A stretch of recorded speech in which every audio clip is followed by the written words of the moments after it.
Saudara, Polres Garut, Jawa Barat menyebut kasus insiden di pernikahan anak Gubernur Jawa Barat dan Kapolda Metro Jaya diambil alih Polda Jawa Barat. Sebelumnya 3 orang meninggal saat pesta pernikahan Maulana Akbar dan Wakil Bupati Garut Putri Karlina. Kasat Reskrim Polres Garut AKP Joko Prihatin mengatakan memeriksa 10 saksi mulai minggu kemarin. Dan kini kasus tragedi pesta nikah anak Deddy Mulyadi diambil alih oleh Polda Jawa Barat. Sudah melakukan serangkaian penyelidikan untuk kejadian yang di Pendopo mengenai makan gratis. Kita sudah melakukan serangkaian penyelidikan dan kita sudah melakukan langkah-langkah. Kemudian kemarin pada hari Minggu pukul 10.30 waktu Indonesia Barat, perkara tersebut diambil alih atau dilimpahkan ke Krimpum Polda Jabar. Jadi penanganan selanjutnya untuk perkara tersebut ditangani oleh Krimpum Polda Jabar. Saudara, selain 3 orang tewas, sejumlah orang terluka saat pesta rakyat pernikahan anak Gubernur Jawa Barat Deddy Mulyadi. Salah satu korban mengungkap ia dan anaknya sempat terinjak-injak saat kericuhan terjadi. Seorang korban selamat mengungkap ia dan sejumlah keluarganya rela datang jam 6 pagi demi bertemu dengan Gubernur Jawa Barat Deddy Mulyadi dan putrinya. Dan putranya maksud saya. Kericuhan terjadi saat warga saling dorong saat berada di dalam area pesta. Sementara 4 korban selamat masih dirawat di RSUD Dr. Slamet Garut, Jawa Barat.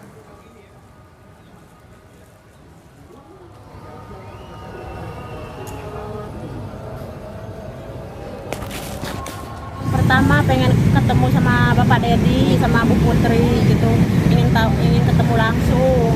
Yang kedua ya itu ingin mencicipi pesta rakyat gitu. Saat berdesak-desakan waktu di belakang masih aman-aman saja. Ya pas mau masuk, udah masuk ke dalam pas itu semua ngedorong gitu pas gubrak semua gitu. Jadi langsung ibu keinjak-injak sama anak ibu. Anak ibu mah itu perutnya yang keinjak-injak. Kondisinya sekarang seperti apa? Alhamdulillah agak mendingan. Apa sih Pak yang dirasakan? Ya kaki itu perut. Gitu. Kenapa tuh? Ya tiba-tiba orang gitu. Itu waktu itu ingin ketemu sama Pak Deddy lah. Terinjak-injak. Iya injak tuh. Udah siang tuh. Orang makin banyak tuh. Langsung tuh, wah berjatuhan tuh. Saya ketemu. Tahu-tahu udah di mobil ambulan.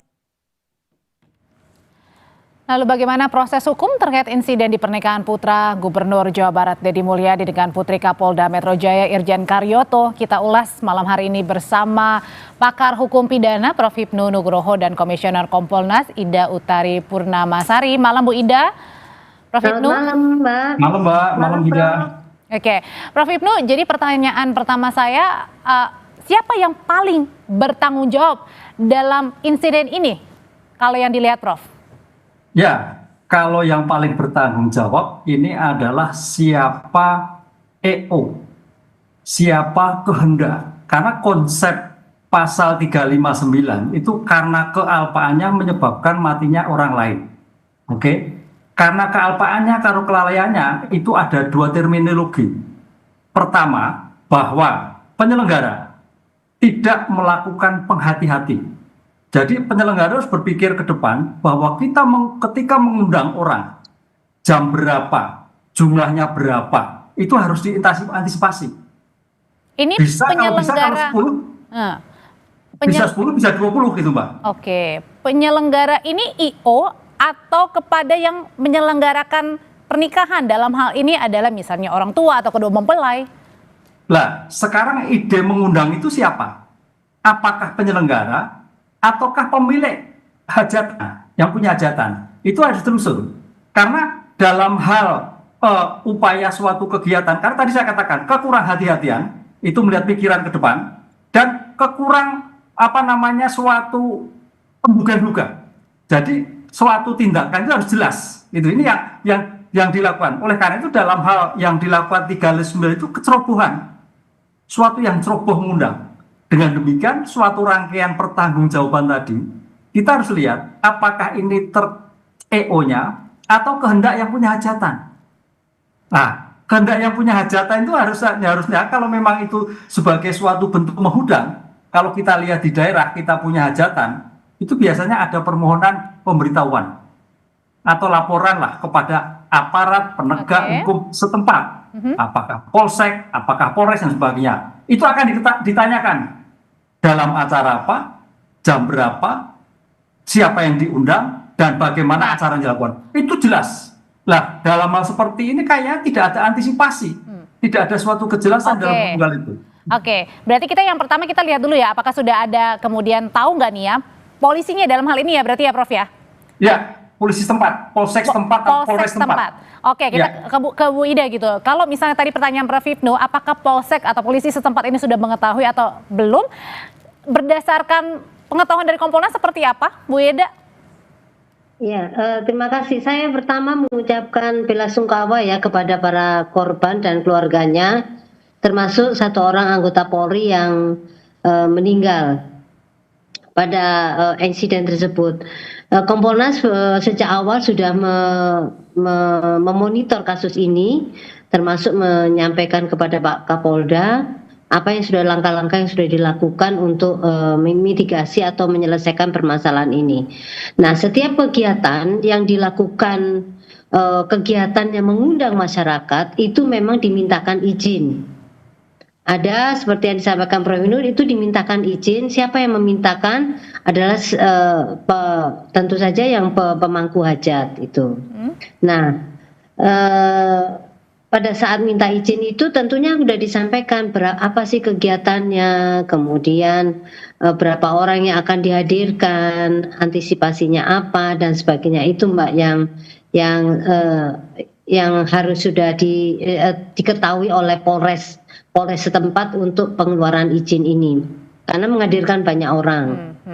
Berarti artinya pada saat kasus ini sudah ada ya untuk mengetahui juga berarti ya dari polisi? Ya, tentu saja Polri sudah mengetahui kalau nanti ada hajatan ini, makanya mereka ada hadir di tempat tersebut untuk melakukan langkah-langkah pengamanan yang akan dilakukan di sana. Jadi intinya bahwa pada saat melakukan izin diberikan, kemudian apa yang sudah akan dilakukan biasanya juga akan dimintakan kalau memang ini mengundang orang banyak, biasanya mereka minta juga untuk pengamanan kepada kepolisian, seperti itu Mbak. Oke, Bu Ida, ini kan publik sangat menanti sekali ya kejadiannya hari Jumat, Sabtu, Minggu, Senin, begitu sudah beberapa hari.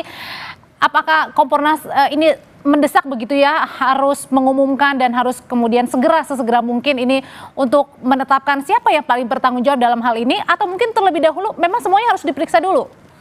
Ya, begini, kita bahasa segera ini memang harus ditata dengan baik ya. Saat ini Polda Jawa Barat, benar ini sudah diambil alih di Polda Jawa Barat, dan Pak Kapolda sendiri yang sudah melakukan mendesain ini, artinya melakukan memimpin ini untuk pelidiknya maupun penyelidikan ini. Beliau sudah melakukan beberapa hal.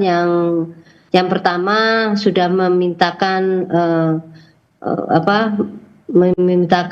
informasi kepada siapa yang bertanggung jawab di situ, baik IO-nya, kemudian saksi-saksi yang ada di sana, kemudian beberapa orang yang sudah di rumah sakit pun sudah dimintai keterangan, dan juga langkah-langkah yang lainnya termasuk sudah mendatangi keluarga yang meninggal, termasuk anggota Polri sendiri yang meninggal itu pun sudah diberikan kenaikan pangkat anumerta karena memang dia meninggal dalam keadaan berdinas.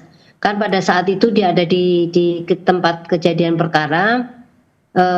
Beliau juga membantu orang-orang yang tadi disebutkan tadi ada jatuh, juga itu sudah dibantu, maka dia mungkin kelelahan dan meninggal. Jadi itu Mbak, semuanya ini lagi sedang berproses.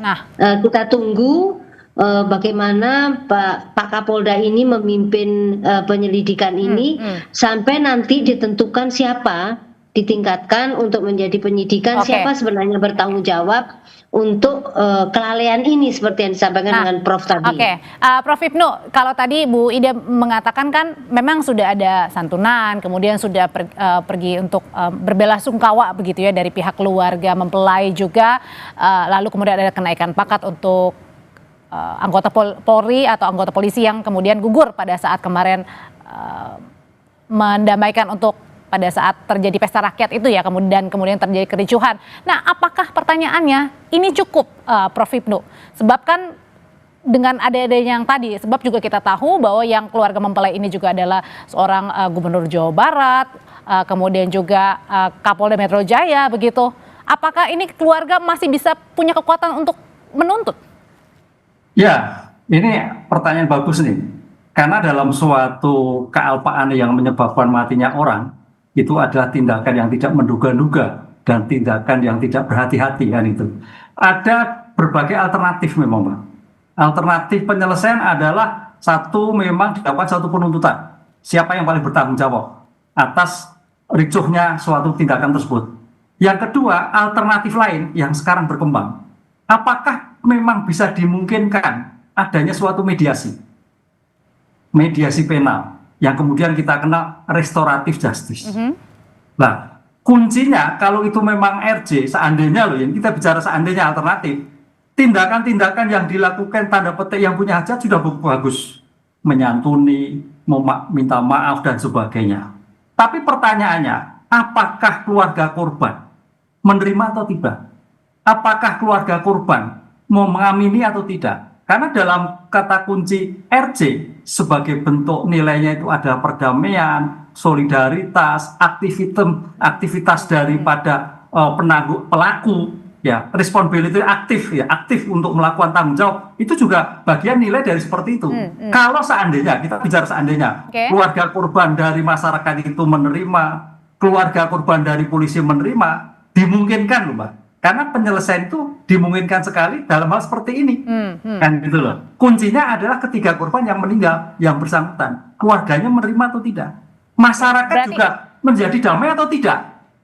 Nah, kuncinya itu. Jadi penyelesaian itu tidak hanya pihak, tapi juga penyelesaian sosial, penghentian atas kepentingan sosial. Tapi Prof, kalau seperti ini, case-nya ini masuk dalam nantinya harus delik aduan atau? Oh, ini delik umum, Mbak. Oh, delik umum, oke. Delik umum diteruskan terus. Iya, tapi artinya kalau restoratif justice tadi para korbannya terus nggak berlanjut? Ya, kalau seandainya, kita bicara seandainya kan, karena kayaknya dari keluarga yang punya hajat itu melakukan tindakan-tindakan aktif responsibility untuk melakukan suatu perdamaian, pemulihan hak korban dan sebagainya. Itu kuncinya di sana, menerima atau tidak. Masyarakat menerima tidak. Kalau itu memang menerima, clear masyarakat bisa menerima, ya selesai. Tapi kalau tidak, ya jalan. Inilah alternatif Polda yang mesti harus dilakukan. Oke, dan ini kembali lagi begitu ya tadi ya, ada pilihan restoratif justice atau tetap maju terus karena ini ada korban yang meninggal dan terluka ya? Iya, ya, kuncinya 3 korban yang bersangkutan. Oke, baik kalau gitu. Terima kasih untuk pandangannya Prof Ibnu, Bu Ida, terima kasih. Selamat malam Bapak dan juga Ibu. Terima kasih, selamat malam. Ya. Tetap bersama kami di Sapa Indonesia Malam.